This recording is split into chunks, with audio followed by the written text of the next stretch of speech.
Brunswick Group Therapy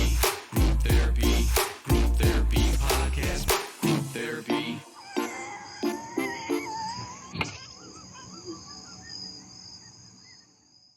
Welcome, everybody. This is a special edition of Brunswick Group Therapy Podcast. In case this is your first time joining us today, we're in the beautiful BAT Studios right here in Brunswick, Ohio. I'm Kimberlee. This is my partner in crime, Lucas. Hi. And with us today, we have Mary Weinhauer from the Board of Education and Jason Niedermeyer, the Superintendent of Brunswick City Schools. So what we're here today is we're going to talk a little bit about the upcoming levy renewal that is going to be on the ballot. And what do you have to say about that? We just wanted to get everybody together. There's been a lot of people online talking about the upcoming levy and just kind of get some feedback and questions answered. Absolutely. So what do we got first? Let's see here. My first question was, can you talk about the financial makeup of the school district and how the renewal levy fits with the overall budget? Thank you very much for that, for this opportunity to talk a little bit about our financial makeup as a school district. What a lot of people probably don't realize is that when you look at our $72 million budget, 60% of that budget is paid for by local taxpayers.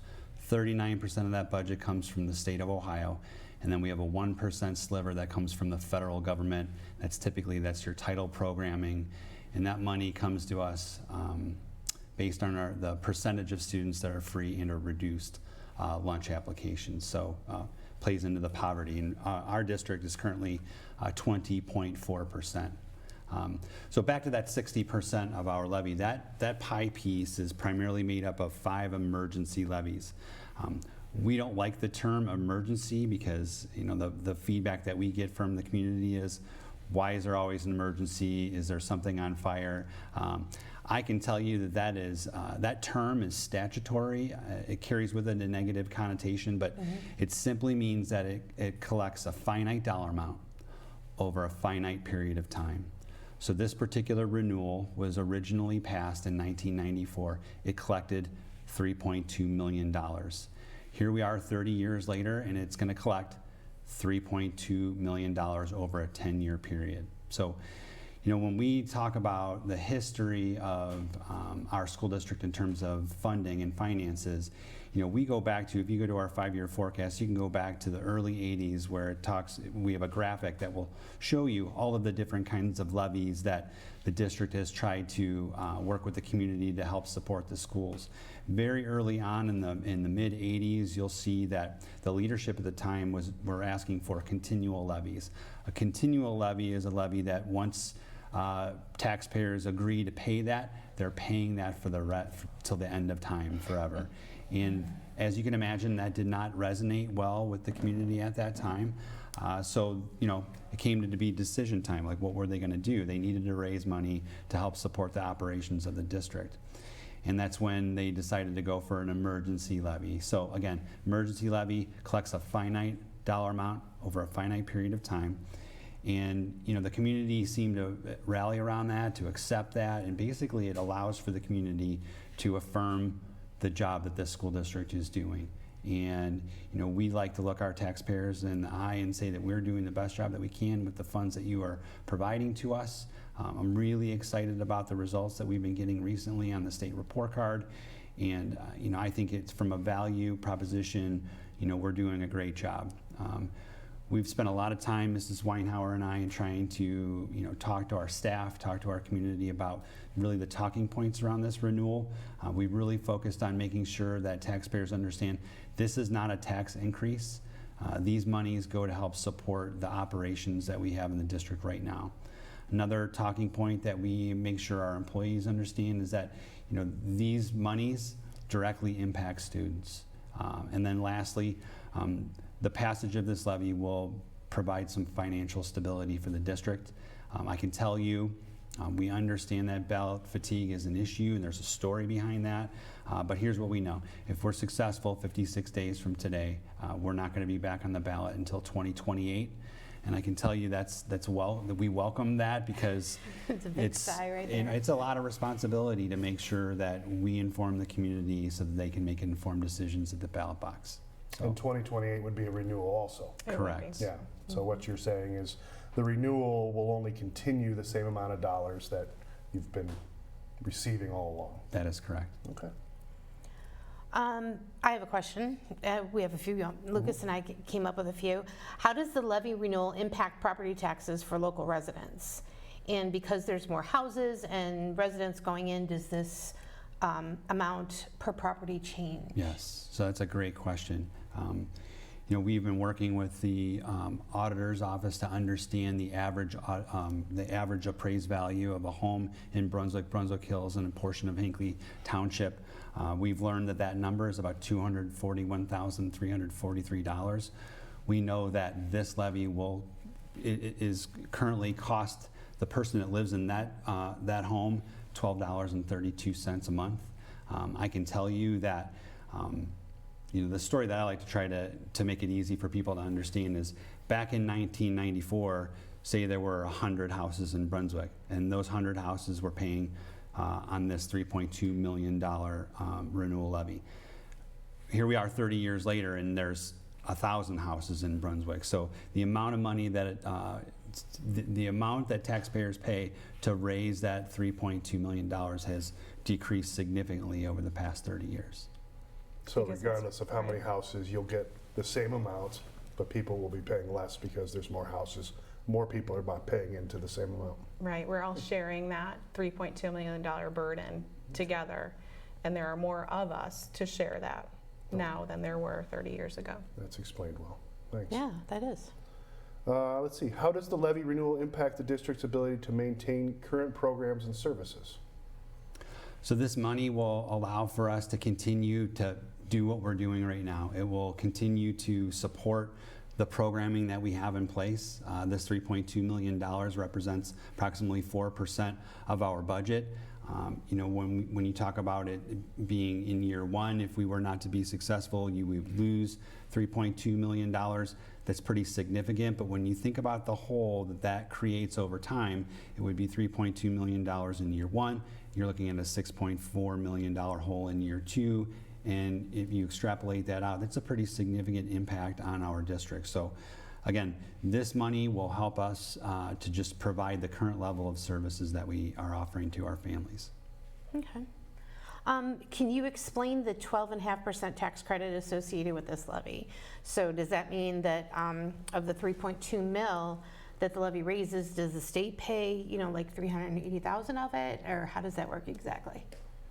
So that's a really great question. This is a little known fact that levies that were passed prior to 2013 have a tax credit that goes back to property owners to the tune of 12.5%. So, if you go, Mary's been working really hard with the Medina County Auditor's Office to look at their calculator so that people can go in and enter in the value of their home and then understand and realize what those savings are. But that is correct, because this was originally passed in '94.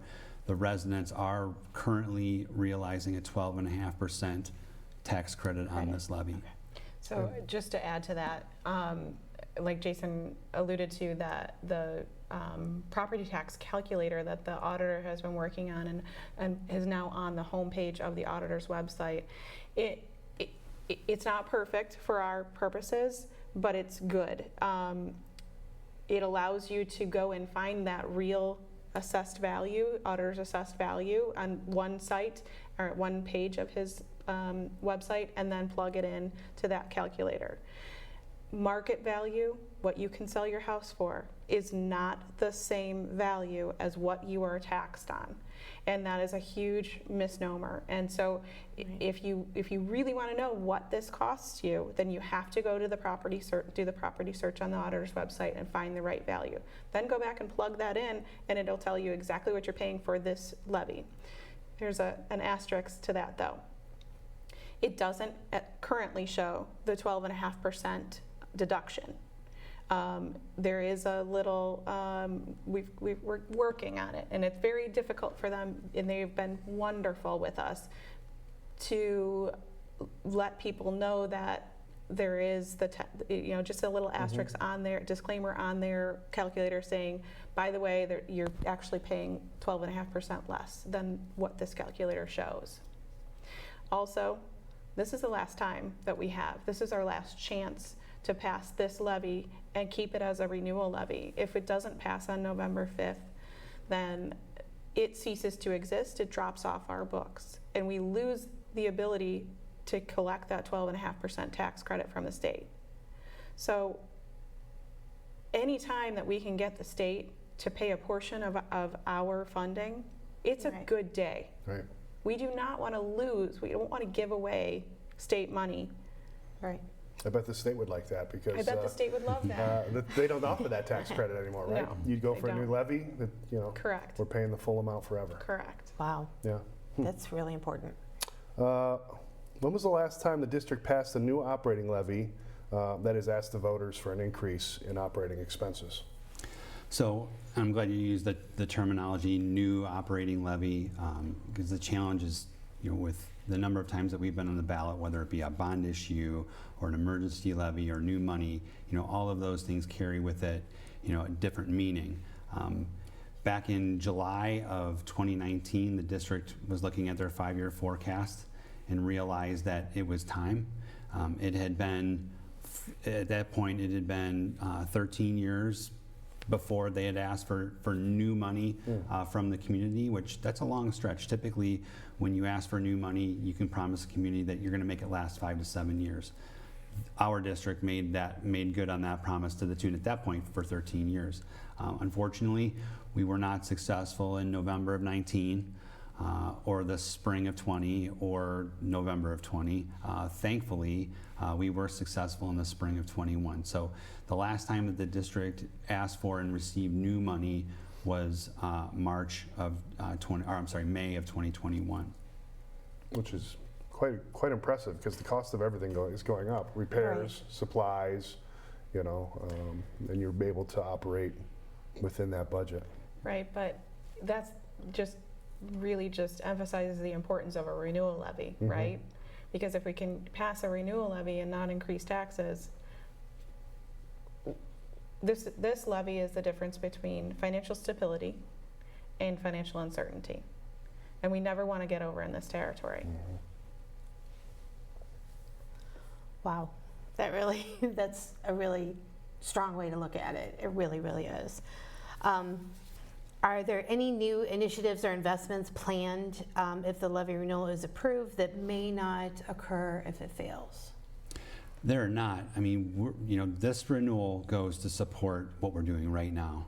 There's not additional programming of any kind. This is just going to, again, financial stability hopefully is what people will take away from this conversation. This will help keep us solid for the coming future, to the tune of we're not going to be back on the ballot until 2028. So this is just going to support what we're doing right now. And I don't want to ask it, but what would the consequences be should the levy fail? It's a really hard question to answer, Mr. Merkel, and I appreciate that. Our treasurer, Mark Pepera, has a really hard job. I mean, he has to look 5 years into the future, and he has to be able to tell the state of Ohio twice a year that he thinks this is where we're going to be from an ending balance perspective. And we always want that number to be green. And when that number turns red, that's when we have to have conversations like we had to have back in July of 19. We want to stay away from that conversation as long as humanly possible. So, our forecast is predicated on the passage of these renewal levies. And it's built in that we feel like they're always going to pass. In fact, March of 2024 was the first time in the history of the Brunswick City Schools that we're aware of that we were unsuccessful in passing a renewal levy. Our community is very supportive of the education that we provide our kids, and it's one of the great things about Brunswick. I can tell you a story about when we passed the bond issue to build a new high school, and Mr. Pepera and I went to Chicago, and we were in front of the Moody Moody's rating group, and we were told the story of the Brunswick City School District, talked about the 39,000 residents that we serve across 8 buildings, and the fact that we just built a brand new middle school. We talked about the fact that the state has given us close to $61 million for these new buildings. Just all the great things that we're doing and the results that we're getting from our kids, and just the amazing staff that we have, and that really smart financial person across the table who was like 25 years old, leaned over and said, "This is a really impressive story. I don't live in Brunswick. I've never even heard of Brunswick, but you guys are doing something right. I mean, you guys are," she said, it sounds like you're really building momentum. And that really stuck with me because I know how hard we work to build that momentum. So to go back to your question, Mr. Merkel, it's a really hard question to answer. It's always, you're always in fear, right? In year 1, 3.2 million, in year 2, 6.4, and so on and so forth. And that promise that we try to make to the community that we're going to stay away from you as long as possible, stay away from asking for new money from you as long as possible, that threatens that promise. So, that's why it's so critical right now that our taxpayers really make an informed decision on November 5th to support this. Yeah, that would be a really tough decision to make with all the different wheels and cogs and things going on in the school system. Where would you pull back from? And honestly, if we were to come back to the voters for new money, let's even take out the fact that we would already be losing in January. We would start losing collections on this levy if it were not successful. Let's just take all of that out.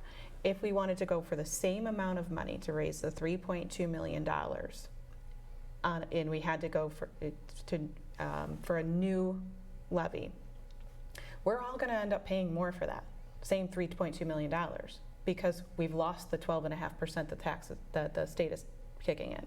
Mm-hmm. So we're really shooting ourselves in the foot and giving away that money if we don't renew this. Where can we get more information? About the levy so people can make an informed decision before Election Day? Is there a website, or where's the best place for people to go to look for stuff? You can go to the Brunswick City Schools website, and it's under About. Under About Us, and we'll say Brunswick Renewal Levy. Okay. You can also go to the Citizens for Excellence website, which is brunswickforexcellence.org, or you can look one of us up on the website and email us directly. We are more than happy to answer questions, because what we have found in doing this little road show that we're on and getting in front of as many people as we can is that if we get the chance to tell our story, people understand that it's a good story and they get behind it and they want to vote yes. If our biggest obstacle is getting people to sit down and listen, because school finance is not fun to talk about. We understand that, we get it. We're tired of talking about it ourselves, but it just makes sense. This is a no-brainer for our community. Right, and like you said, now's the time, so that we don't lose that credit, and then you guys get a break for a few years and can concentrate on some other task at hand, like a new high school. Yeah. Right? Right. Absolutely. Is there anything else you guys want to tell the community, or? We just appreciate the continued support from our community is so appreciated, and we have 775 people in our organization that are really passionate about providing a great experience for all of our kids. That's why we're in it, and we're really passionate about that. So we just appreciate the community's support along the way. Mm-hmm. Absolutely. So Lucas and I have gone over a few questions with them today, but if you have additional questions, feel free to go to brunswickgrouptherapy.com. In the lower right-hand corner is a microphone, and you can leave a message there, and we will get it to them, and we will put it back out there for you and get you an answer. You can leave your name, or you can do it anonymously, either way. So again, go to brunswickgrouptherapy.com, look for the microphone in the lower right-hand corner, and leave your question for Jason or Mary. Thank you both for being here today, and thank you. and that's a wrap, I think. It Thank is. you again. Thanks for having us. Thank you very much.